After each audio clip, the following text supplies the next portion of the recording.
Hi everyone. Financial accounting 2026 का paper हो चुका है खत्म। और मैं आज आपके साथ आया हूं पेपर एनालिसिस करने। तो मैं एकदम फैक्ट के ऊपर बात करूंगा।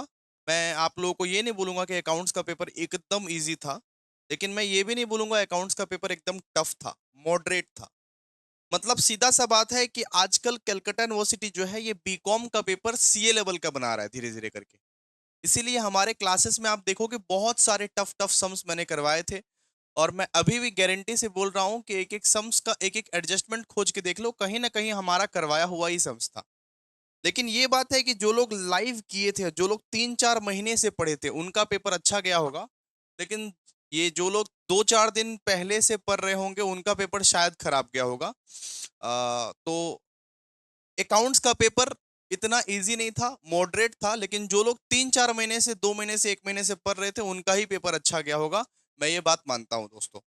और सबसे पहले तो हम लोग डिस्कस करेंगे क्वेश्चंस के बारे में। सबसे पहला क्वेश्चन था कंसाइनमेंट अकाउंटिंग का। ये सारे क्वेश्चंस हमने बहुत अच्छे से अपने पेड बैचेस में कंप्लीट करे थे, वन शॉट में भी दिए थे। लेकिन वन शॉट में आप 2 दिन पहले, 3 दिन पहले क्या ही देख पाओगे। जिस तरीके से मैंने क्वेश्चन पेपर का लेवल सोचा था उस तरीके से लेवल नहीं है, थोड़ा सा लेवल अपग्रेड किया है कलकत्ता यूनिवर्सिटी ने। लग रहा है कि ये सीए का अकाउंट्स का पेपर बनाया हुआ है। ठीक है, वैसा टाइप का मेरे को लग रहा है।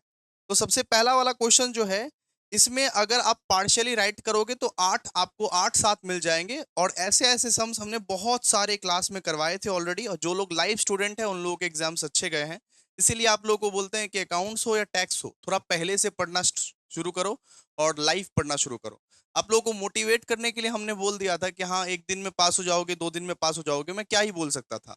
लेकिन ट्रुथ यही है कि ये अकाउंट्स का पेपर जो है आपको प्रिपेयर करने के लिए बहुत महीनों की मेहनत चाहिए। 1 दिन में, 2 दिन में, 3 दिन में क्रैक नहीं होता है, एक हफ्ते में क्रैक नहीं होता है।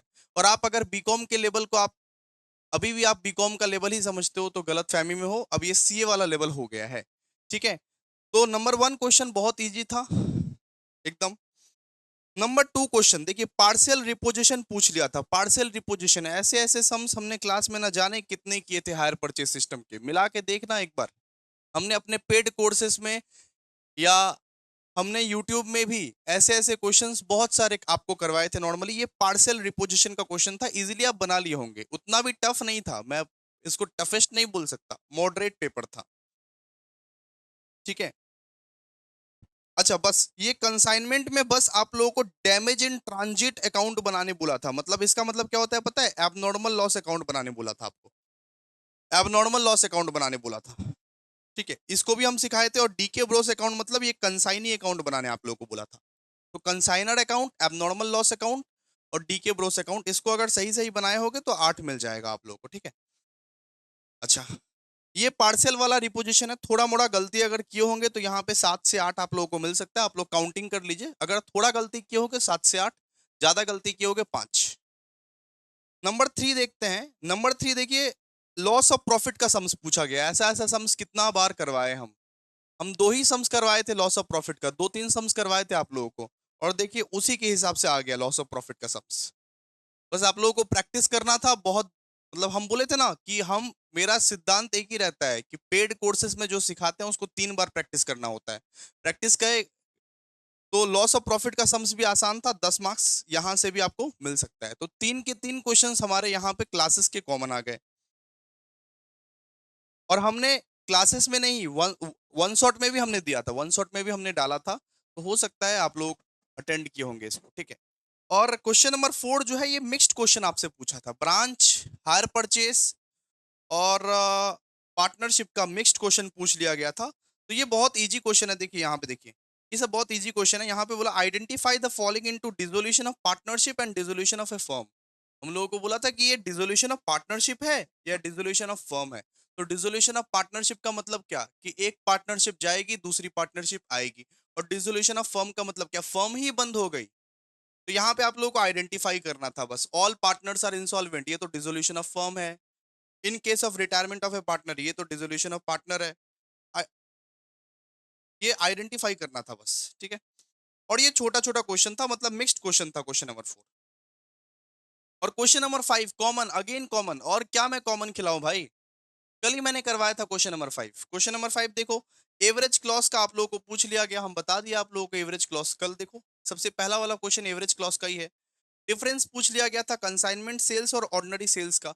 अब आप बोलो टफ है, मॉडरेट था लेकिन टफ नहीं था भाई। सारे के सारे क्वेश्चंस आप अगर 3-2 महीने से प्रैक्टिस किए होंगे, 1-2 दिन पढ़ने से नहीं होता है account. Hard truth bitter truth 1-2 दिन 3 दिन पढ़ने से नहीं होता है। हम आपको मोटिवेट करने के लिए बोल सकते हैं ये, लेकिन ये ट्रुथ नहीं है। ग्रुप बी, ग्रुप बी जो है, ग्रुप बी में आपको 3 क्वेश्चन अटेम्प्ट करने थे, कोई 3 क्वेश्चन अटेम्प्ट करने थे। हमने आपको बोला था कि कल इंटर डिपार्टमेंटल ट्रांसफर आएगा, तो मतलब आया है। इसको अगर आप सही सही से अटेम्प्ट किए होंगे, थोड़ा मोड़ा गलती हुआ होगा तो 10 मिल जाएगा, 15 में से 10 मिल जाएगा आप लोग को। ठीक है। और यहाँ पे देखिए, यहाँ पे और एक क्वेश्चन दिया हुआ था, state the order of payment while making piecemeal distribution. तो पेमेंट का ऑर्डर बताओ, पीसमिल डिस्ट्रीब्यूशन का पेमेंट का ऑर्डर बताओ, ये 5 मार्क्स का पूछा हुआ था। तो हमने एक वन शॉट रिकॉर्ड किया था कल पीसमिल डिस्ट्रीब्यूशन का। हमने आपको ऑर्डर बताया था कि सबसे पहले लिक्विडेटर का एक्सपेंस पे किया जाता है, लिक्विडेटर का रेम्युनरेशन पे किया आता है, फिर क्रेडिटर्स ट्रेड पेबल्स पे किया आता है, फिर पार्टनर्स लोन, फिर पार्टनर्स कैपिटल। वो ऑर्डर ऑफ पेमेंट अगर तुम लिख देते तो यहाँ पे 5 मिल जाता इजीली, कोई दिक्कत नहीं था यहाँ पे। और डिपार्टमेंट का क्वेश्चन थोड़ा सा टफ था, ये बोल सकते हैं डिपार्टमेंट का क्वेश्चन थोड़ा टफ था। अच्छा, क्वेश्चन नंबर 7, क्वेश्चन नंबर 7 अगर बात करें तो ये ब्रांच अकाउंटिंग का क्वेश्चन था। इजी है, कुछ है नहीं क्वेश्चन नंबर 7 में। क्वेश्चन नंबर 7 भी आपको ऐसे ऐसे क्वेश्चंस हमने क्लास में बहुत सारे करवाए हैं, अभी सॉल्व करने का टाइम नहीं है। ठीक है। क्वेश्चन नंबर 8 था आप लोगों का, क्वेश्चन नंबर 8 था लॉस ऑफ स्टॉक का। वो 4 स्टेप। और यहाँ पे बहुत सारे एडजस्टमेंट थे, जो जो एडजस्टमेंट हमने क्लास में कवर करवाए थे। नॉर्मली आप वन शॉट भी देखते तो समझ में आ जाता। देखिए, लिखा हुआ है कि परचेज में excluding goods worth 8,000 received on 12 जून 2006 है। मतलब परचेज में कुछ गुड्स ऐसे थे जो एक्सक्लूडेड थे लेकिन रिसीव हो गए, तो इसको ऐड करना था। और कुछ गुड्स ऐसे थे जो इंक्लूड्स थे, जो रिसीव नहीं हुए, तो उसको लेस करना था। और क्या, ये सब सारा एडजस्टमेंट्स था। और पुअर सेलिंग गुड्स के बारे में आप लोगों को बता दिए थे ऑलरेडी। ये सब करते नॉर्मली तो 8-7 मिल जाएगा यहाँ पे, अगर आप करेक्ट करेक्ट करके अगर आए होगे तो। आप ये आपका पूरा का पूरा 15 मार्क्स का था। ठीक है। देखिए क्वेश्चन नंबर 9, क्वेश्चन नंबर 9 तो बेहद इजी भाई। क्वेश्चन नंबर 9 कुछ है ही नहीं, बहुत इजी है। देखो, इंडियन पार्टनरशिप रूल अप्लाई करना था, कैपिटल अकाउंट दिया हुआ था, करेंट अकाउंट दिया हुआ था, कोई दिक्कत नहीं। कैपिटल अकाउंट करेंट अकाउंट दिया हुआ था, इंडियन पार्टनरशिप रूल अप्लाई करना था इसमें। ठीक है। क्योंकि यहाँ पे गार्नर वर्सेस मुर्रे रूल नहीं दिया हुआ है, इसका मतलब इंडियन पार्टनरशिप रूल ही आप लोगों को अप्लाई करना था। ठीक है।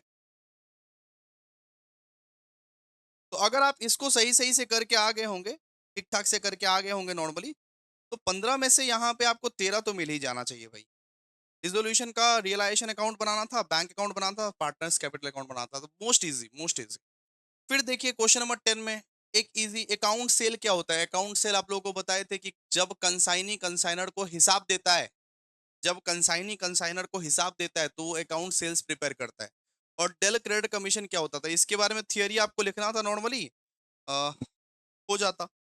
फिर आपको यहाँ बताना था in respect of the asset sold under hire purchase system answer the following system. मतलब हायर परचेज के ऊपर कंसेप्ट आपको बोला हुआ था, इसीलिए कंसेप्चुअल अंडरस्टैंडिंग में सिखाता हूँ।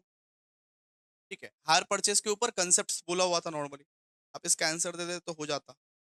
और सी नंबर में पूछा था आप लोगों को, लास्ट वाला क्वेश्चन में पूछा था एनालिटिकल मेथड के बारे में। एनालिटिकल मेथड का मतलब होता है stock and debtors method. One shot में भी कवर किए थे, वन शॉट में भी कवर किए थे। तो डेटर मेथड को अपने लोग बोलते हैं सिंथेटिक मेथड, और एनालिटिकल मेथड का मतलब होता है stock and debtors method. Stock and debtors method, यहाँ पे आप लोगों को आंसर्स देना।